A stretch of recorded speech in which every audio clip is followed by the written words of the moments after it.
पत्रकार मित्रों बिल्कुल सही सवाल कर रहे हैं कि इससे जो तरुण चुग national general secretary Bharatiya Janata party के हैं, अब तो वो 5 रियासतों के प्रभारी बन गए हैं।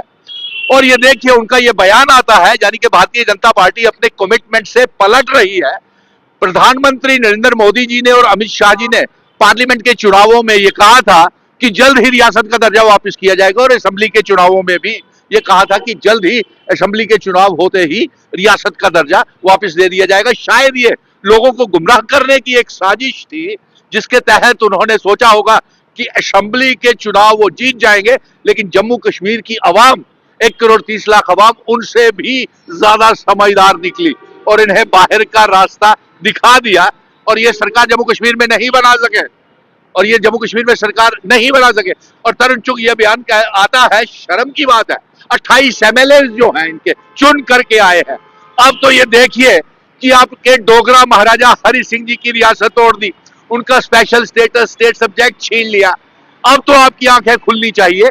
ये बयान भारतीय जनता पार्टी के 28 MLA के लिए शर्म की बात है। और अरे साहब, हम प्रधानमंत्री से भी पूछते हैं कि ये जो तरुण चुग ने बोला है कि हमने रियासत का दर्जा तो वापस कर रहा है, लेकिन टाइम फ्रेम कब वापस करेंगे इसकी कोई कमिटमेंट प्राइम मिनिस्टर साहब ने, नरेंद्र मोदी जी ने और होम मिनिस्टर अमित शाह जी ने नहीं की है।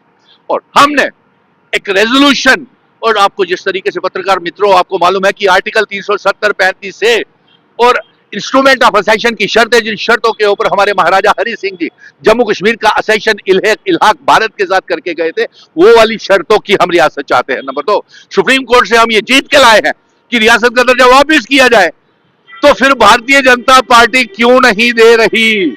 ये तो जम्मू कश्मीर को और कमजोर कर रही है।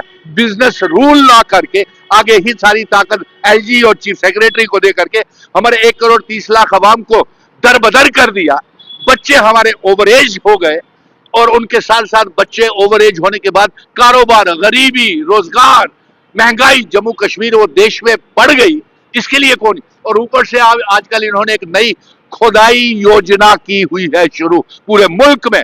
कभी किसी मस्जिद की खुदाई कर देते हैं, कभी किसी मस्जिद की खुदाई कर देते हैं, और तनाव पैदा कर देते हैं पूरे संभल में, उत्तर प्रदेश में, शमसी मस्जिद में, पहले ज्ञान व्यापी, अब अजमेर शरीफ दरगाह, जहां तमाम मजहबों के लोग जाते हैं। मैं खुद भी गया हूं, हिंदू, मुस्लिम, सिख, ईसाई, पूरी दुनिया भर के लोग वहां पे आते हैं।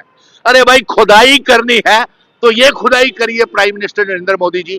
आपकी खामोशी जो है इन मस्जिदों को लेकर के, ये नफरतें पैदा कर रही है, ये दिलों में दरारें पैदा कर रही हैं। हम तमाम मजहबों के लोग एक साथ रहना चाहते हैं, और कॉन्स्टिट्यूशन ने 1947 में तमाम मजहबों को एक सा ही बराबर के हुकूक दिया है, और उन्होंने कहा था कि कोई मंदिर, मस्जिद, गुरुद्वारे, चर्च को छेड़ा नहीं जाएगा, और जिस ढांचे के में है वो आजादी के बाद उसी ढांचे में रहेंगे। लेकिन एक इसके साथ मैं और बात जोड़ना चाहता, खुदाई करनी है तो बेरोजगारी को देखिए, क्यों हमारे गरीबी, बेरोजगारी, महंगाई जम्मू कश्मीर में बढ़ रही है, देश में बढ़ रही है, और हमारे बच्चे ओवर एज हो रहे हैं, दर आज भी प्रेस क्लब के बाहर हजारों बच्चे प्रोटेस्ट धरने कर रहे थे, रोज करते हैं।